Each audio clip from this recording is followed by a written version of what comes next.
Hey guys, Mike here. So today I'm here to talk to you about 2006's Mission Impossible 3, starring Tom Cruise as Ethan Hunt. In Mission Impossible 3, MIF agent Ethan Hunt goes head-to-head with a sadistic, dangerous arms dealer who threatens his life and the life of his fiancée in response. And so we have Mission Impossible 3. So guys, today's review was requested by one of my subscribers, Barbarian Orc. Well, actually they only asked for Ghost Protocol, which is the fourth movie in this franchise, but I figured, you know what, I might as well watch all the Mission Impossible movies. Before doing these reviews, I'd only seen 1, 4, and 5, so I figured I might as well watch 2 and 3 anyway and watch the whole thing all the way through. I've already done Mission Impossible 1, Mission Impossible 2, so now it's time to talk about Mission Impossible 3, which is one of the 2 movies that I hadn't seen before. And again, like Mission Impossible 2, I didn't really know anything about this one, except the fact that this one was directed by J.J. Abrams. So really, one of my only expectations going into this one was that there was going to be a hell of a lot of lens flares. And obviously as well, I knew that this was the one that had Philip Seymour Hoffman as the villain. So, in any case, let's get started with Mission Impossible 3. Well, my first critique of this movie lies directly into how this movie starts. The fact that they show a scene that is basically at the end of the movie at the beginning. So it's this classic thing of not starting the movie where it actually begins. And ordinarily I have a problem with this because I don't really feel like it aids in any way having these scenes before the actual main event.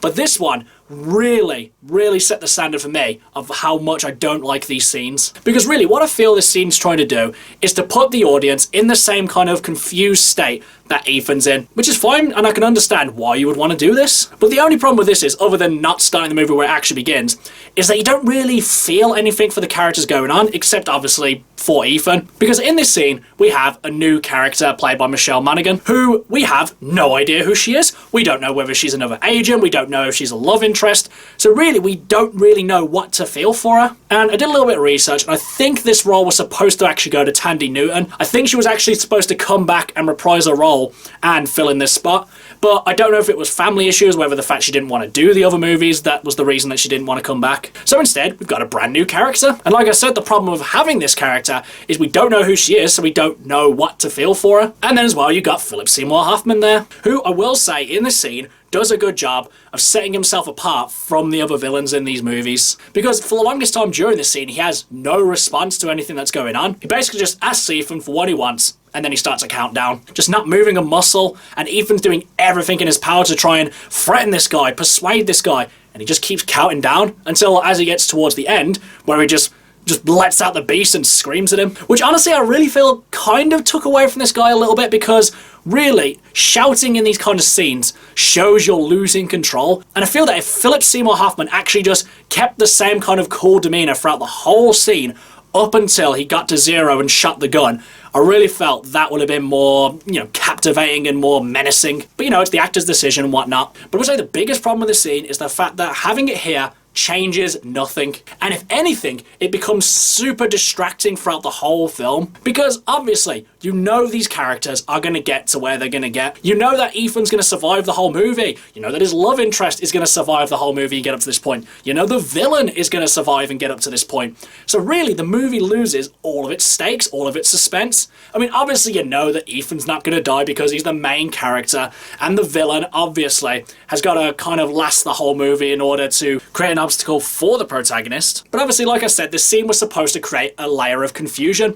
But really, I feel you could have created the exact same atmosphere if you actually just changed the way the scene went towards the end. If you actually removed the cutaway scenes to the IMF, the scene would have played out exactly the same way, and the audience still would have been confused. And at that point, you would have had a reason to care about the woman who's being threatened. I don't know if I'm nitpicking too much, but I just had a real problem with this scene. But in any case, let's go into the rest of the film. Now, what I do appreciate about this film is that it tries to create the same level of high-stakes action that the second movie did, whilst at the same time bringing it down to a more of a grounded level. But as well as that, making it feel larger than life and a little bit bonkers as well, without being too ridiculous.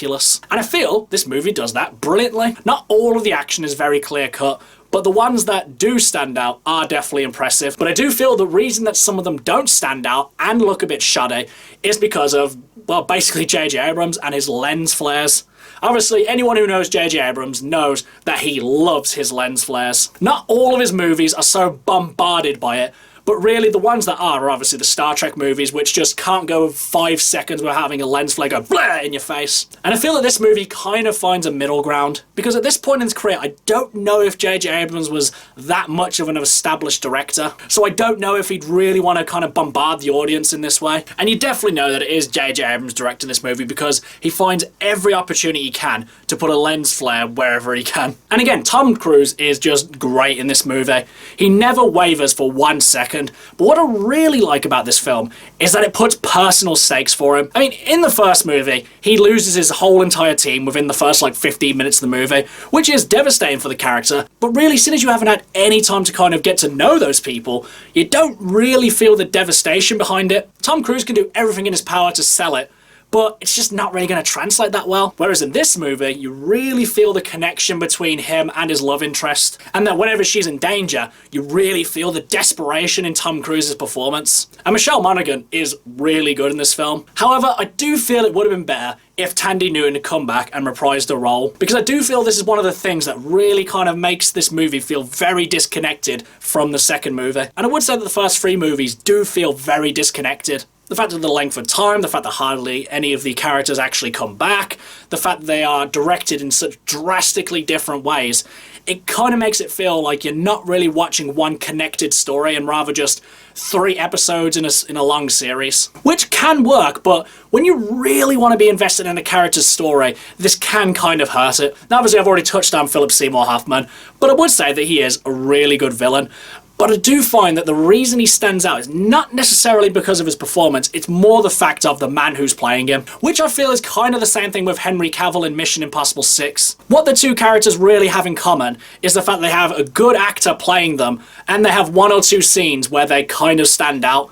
But for the most part, I wouldn't say that their character really does anything that amazing, and it is definitely more of the actor who's playing them rather than the character you're seeing. It's not that I think Philip Seymour Hoffman's bad in this movie, it's just I wouldn't personally rate him as high as most other people would. And what this movie sees as well is the introduction of Simon Pegg's character, and Simon Pegg is usually the best part of any movie, and the Mission Impossible franchise is no exception. Simon Pegg's character is a breath of fresh air to this franchise, because I don't really feel that the Mission Impossible franchise really kind of delved much into comedy. Sure, they had some scenes where they were a bit goofy and light-hearted, but they never really kind of leaned into having a character who was kind of a bit comical, which is definitely one of Simon Pegg's strengths, and definitely something that he brings to the table. But at the same time, you can take his character seriously. It's just a way of having a different perspective on a situation, which I do feel that Simon Pegg brings to the movie brilliantly. But I gotta tell you, the thing that makes me laugh most about this movie, and honestly, pretty much all of the Mission Impossible movies,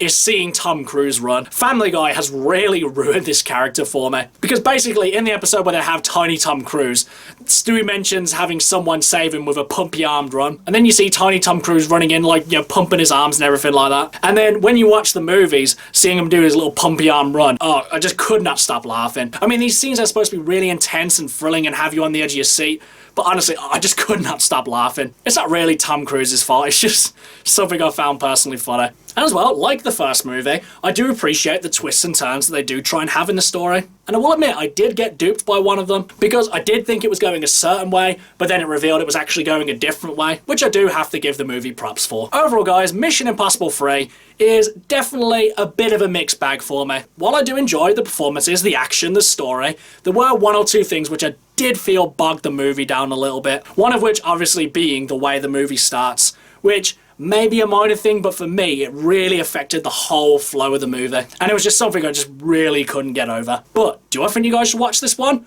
I would still definitely recommend you should check this one out. I would say that this was the first movie in the franchise that made it feel like it was actually starting a narrative that carries out throughout the whole franchise. Whereas the first 2 movies feel like separate entities that you can skip, Mission Impossible 3 really starts a whole character arc for Ethan, which I feel is definitely a very good thing for a franchise. So I'd say, do yourselves a favour, watch the Mission Impossible franchise, even the first 2, watch them all basically, because they are all very good movies. Some obviously better than others. Okay guys, that's my review of Mission Impossible 3. Do you love it? Do you hate it? What do you think I should watch next? Whatever it is, drop it in the comments below. Until next time, I've been Michael. See ya!